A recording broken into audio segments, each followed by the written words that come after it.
220 millions. C'est le plus gros gain de l'histoire de l'euro-million en France, et il a été remporté par une Tahitienne en octobre 2021. Et depuis ce jour, elle se la coule douce tranquillement sur son île paradisiaque. Et le pire, c'est que c'était la première fois que la meuf jouait au loto. Et le pire du pire, c'est qu'elle a laissé le hasard choisir ses numéros. C'était même pas un truc symbolique, genre la date de naissance de Dwayne Johnson, le 2 mai 1972 pour ceux que ça intéresse. Et le pire du pire du pire, c'est qu'elle justifie sa chance légendaire par les mots suivants. J'attendais le bon moment pour jouer, et ce jour-là, j'ai eu une intuition. Y a moyen d'avoir un petit peu de ton intuition, parce que là, je vais pas te mentir, en ce moment, c'est un peu galère les fins de mois, la crise, tout ça, tu vois ce que je veux dire, non? Bref. Tout ça pour dire que grâce au loto, à l'euro-million plus exactement, des centaines de personnes ont pu transformer leur vie banale en vie de rêve. Mais, parce que oui, il y a un mais, sinon cette vidéo n'existerait pas et je vous aurais juste fait une compilation de personnes qui ont gagné un maximum d'argent histoire de nous foutre le seum à tous. Moi y compris, hein. Mais non, ce n'est pas l'objectif. Aujourd'hui, on va plutôt s'attarder sur des personnes qui ont gagné au loto et qui ont ensuite tout perdu, histoire de bien relativiser. Allez, c'est parti avec notre première gagnante, ou devrais-je dire perdante, Evelyn Adams.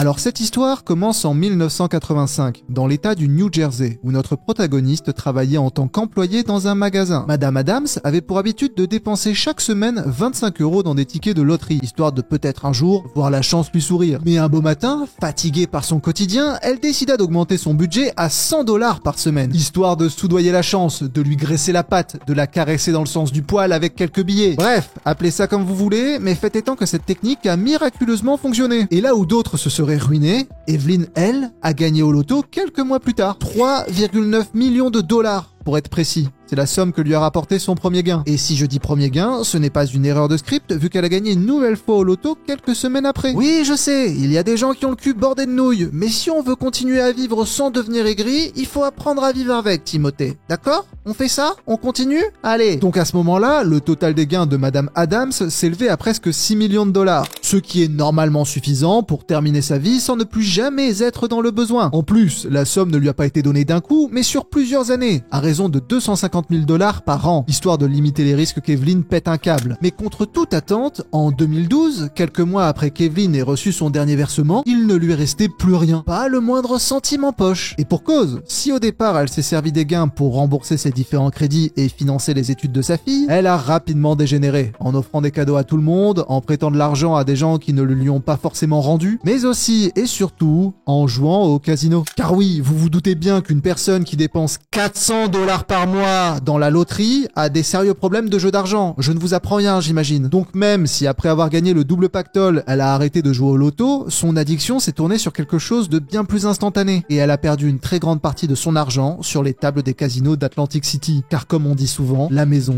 gagne toujours. William Post.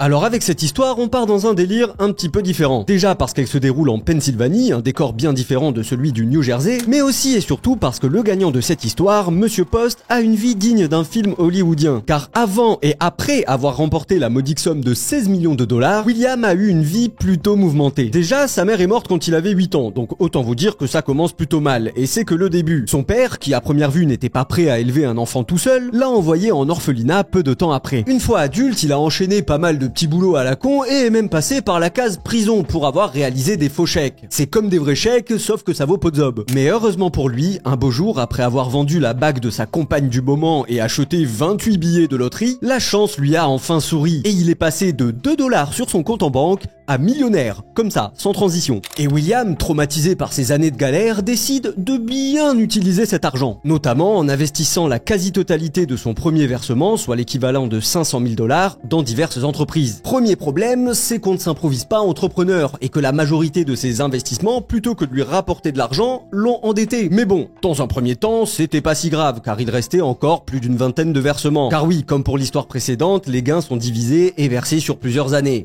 Donc pour l'instant, ça va encore. Mais deuxième problème, sa compagne, qui attirée par l'appât du gain, n'a pas pu s'empêcher de le traduire en justice en réclamant un tiers de sa fortune. Et pour cause, les tickets ont été achetés avec son argent. Enfin, avec l'argent qu'a rapporté la vente de sa bague. Donc bon, c'est un peu son argent. Donc, à ce moment-là, William, il a juste un tas de mauvais investissements sur les pattes et un tiers en moins de sa fortune. Parce que oui, spoiler, sa femme a gagné le procès. Mais ça ne s'arrête pas là, car troisième problème, sa famille convoite aussi son pactole. table, et notamment son frère, qui lui ne va pas se contenter de gentiment lui demander une partie en mode « Dis-moi mon petit frérito, j'ai plus de dentifrice chez moi, y a pas moyen que tu me dépannes 1 million d'euros ?» Non, son frère il est plus du style à engager un tueur à gages histoire de se débarrasser de William et par conséquent récupérer l'héritage. On va pas passer par 4 chemins. Bon là j'ai pas tous les détails, mais la tentative a échoué et son frère s'est retrouvé en prison, donc j'imagine qu'il avait engagé le pire tueur à gages des États-Unis. Cependant, même si William a survécu, ça ne l'a pas non plus sauvé de la suite, car après avoir enchaîné les mauvais investissements à répétition, les mariages et les divorces, les multiples condamnations, à cause d'actions totalement what the fuck, comme tirer avec son fusil de chasse dans la voiture de son ex, ou encore tirer avec son fusil de chasse sur un créancier qui venait juste récupérer son argent, il s'est retrouvé totalement fauché, et lors de son décès en 2006, il avait accumulé plus d'1 million de dollars de dettes, soit l'équivalent de 102 000 menus Maxi Best of Big Mac.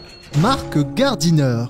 Pour cette troisième histoire, dirigeons-nous chez les roast beef, je veux dire en Angleterre, et plus précisément dans la ville de Saint-Léonard-on-Sea, pour vous présenter la petite vie de notre protagoniste. Monsieur Gardiner est un vitrier de métier, patron de sa propre entreprise de vitriage, de vitrierie, bref, je ne connais pas le mot exact, mais le mec il pose des fenêtres, et un jour, sur un coup de tête, il décide de commencer à jouer au loto avec son associé de l'époque, un certain Paul Madison. Ce personnage n'est pas important, vous pouvez déjà l'oublier. Mais enfin, la vie suit son cours jusqu'au jour où Mark reçoit un appel du style « Hello Mr. Gardiner, yeah, vous venez de remporter la coquette somme de 22 millions de livres sterling. » En gros, c'est 25 millions d'euros, pour ceux qui comprennent pas l'anglais. À ce moment-là, dans la tête de Mark et Paul, c'est la grosse darka, et contrairement à l'histoire d'avant, tout le monde la joue réglo, et nos deux amis se partagent équitablement les gains. Donc là, c'est une nouvelle vie qui commence, hein. Monsieur Gardiner peut enfin se faire plaisir, et il va pas se faire prier. Mais à votre avis, quel a été son premier achat en tant que jeune millionnaire? Petit A, il a acheté un club de foot. Petit B, il a acheté une maison aux Caraïbes. Petit C, il a investi 2 millions d'euros dans sa propre entreprise de vitrieur. Bravo! Peu importe votre réponse, vous avez raison, car il a instantanément fait les trois. En tant que grand fan de football, il a acheté le club de foot local de la ville d'Hastings. En tant qu'amateur d'îles paradisiaques, il a acheté une villa à 500 000 euros au Barbade. Et en tant que grand amoureux des vitres bien posées et des doubles vitrages blindés, il a investi directement dans sa propre entreprise, ce qui est probablement son meilleur investissement. Ensuite, comme Mark est aussi généreux, il a acheté des maisons à 5 de ses amis, ce qui lui a coûté 2,5 millions d'euros. Ajoutez à ça le fait que Mark est aussi un grand romantique, ce qui l'a poussé à entreprendre 4 mariages et aussi 4 divorces, car il est pas très fort en amour non plus, Mark. Saupoudrez le tout de quelques investissements foireux et vous avez la recette parfaite pour tout perdre en 5 étapes. Mais heureusement pour lui, l'investissement qu'il avait fait dans sa propre boîte lui a permis de retomber sur ses pattes. Et quelques années après avoir vécu la vie de rêve, il a fini par retrouver sa vie d'avant. Jouant d'ailleurs chaque semaine les mêmes numéros dans l'espoir peut-être d'une nouvelle victoire. Jeffrey Dampierre. Bon, celle-là, je vais pas vous mentir, elle est un petit peu plus hardcore, c'est-à-dire qu'elle se termine pas juste sur une fin de vie dans la pauvreté. Non, je vous raconte tout ça. Tout commence en 1996, dans l'état de l'Illinois, quand Monsieur Dampierre et sa femme ont remporté la somme de 20 millions de dollars en jouant au loto. Mais suite à de nombreux désaccords, ils ont fini par divorcer en séparant la somme en deux. Jusqu'ici, tout va bien, mais la situation va vite dégénérer quand Jeffrey va rencontrer sa deuxième femme, Crystal Jackson. Alors au départ, c'est l'amour fou, elle le soutient dans tous ses projets, notamment celui d'investir dans une entreprise de popcorn. Admettons. Pourquoi pas? Mais du jour au lendemain, les deux sœurs de Crystal vont venir habiter chez eux. Et c'est à partir de là que tout va dégénérer. Jeffrey va commencer à entretenir toute cette petite famille grâce à ses gains du loto, jonglant entre dépenses du quotidien et nombreux cadeaux. Et va même finir par entamer une liaison avec l'une de ses belles-sœurs, Victoria Jackson, la sœur de sa femme donc. La situation continua comme ça pendant quelques temps jusqu'au jour où Victoria se retourna contre lui, avec l'aide de son petit ami, Nathaniel. Car oui, en plus de se taper le mari de sa sœur, elle cocufiait aussi son propre copain. Donc si on était dans un épisode de Êtes-vous des merdes, la réponse serait clairement oui. Comme je viens de le dire, Victoria s'est retournée contre Jeffrey et lui a tendu un piège. Prétendant un problème de voiture, elle l'a attiré dans un appartement où l'attendait Nathaniel. Et suite à un échange particulièrement houleux, Jeffrey s'est retrouvé ligoté sur une chaise, un gun sur la tempe, et Victoria lui a tout simplement mis une balle dans la tête. Fin de l'histoire. Bon, fin de l'histoire pour Jeffrey en tout cas. Car en ce qui concerne Victoria, elle a été condamnée à perpétuité. Elle a pris perpète, comme on dit dans le jargon. Voilà, c'est la fin de cette vidéo, j'espère qu'elle vous aura plu. Morale de l'histoire, si vous gagnez au loto, faites pas n'importe quoi, réfléchissez un petit peu. D'ailleurs, petit rappel pour ceux qui n'ont pas capté, on vient de créer une chaîne secondaire où on va publier tout un tas de contenus différents de celui qui est sur la chaîne principale, sinon aucun intérêt. Donc je vous invite à aller vous y abonner pour voir ce qui s'y passe. Et voilà, je vous dis à bientôt pour une prochaine vidéo et bisous.